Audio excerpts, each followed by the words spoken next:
First day of Oh no. How are you now?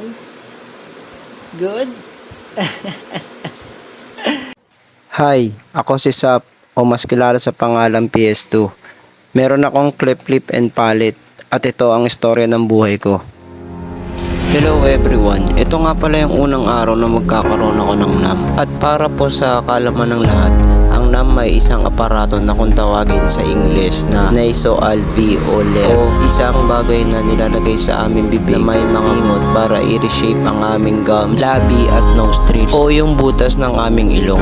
Para mas ma-visualize nyo po siya, para po siyang isang postiso na nilalagay sa bibig naming may mga bingot para hindi gaanong maghiwalay ang aming mga labi at ma-deform ang aming ilong.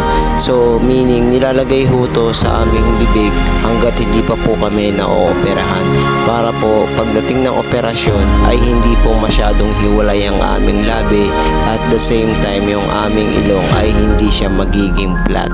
So kung mapapansin nyo po, mayroon pong nakausling bakal dito sa aming ilong para magsisilbing pangpaangat niya at hindi maging flat.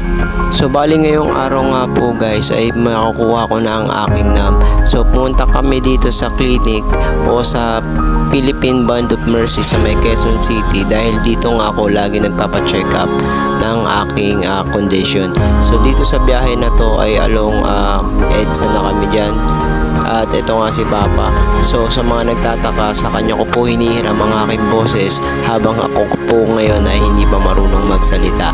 At syempre si Mama lagi kong kasama na lagi nag-aasikaso sa akin sa tuwing magpupunta kami sa clinic. So kung mapapansin niyo po dyan, meron pa po akong host at wala pa po akong NAM na nakakabit.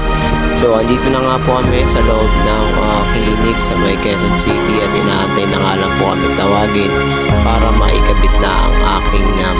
So after nga po kaming matawag ni Mama ay kailangan ni Mamang mag-swab or mag-antigen every time na magpupunta kami sa loob ng clinic para syempre malaman na rin kung meron bang ewan ko, siguro COVID pa rin. Pero yun na yun ang kagastan namin dito eh. Kapag tinatawag si Mama, kailangan niya mag-antigen and then magbabayad kami.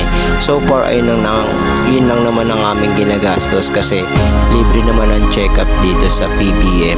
And by the way, siguro hanggang dito na lang muna ulit.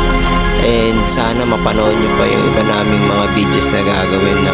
And thank you so much kung umabot po kayong lahat dito sa part na to. And maraming salamat po sa pag-support nyo sa aking mini page or vlog. Bye bye!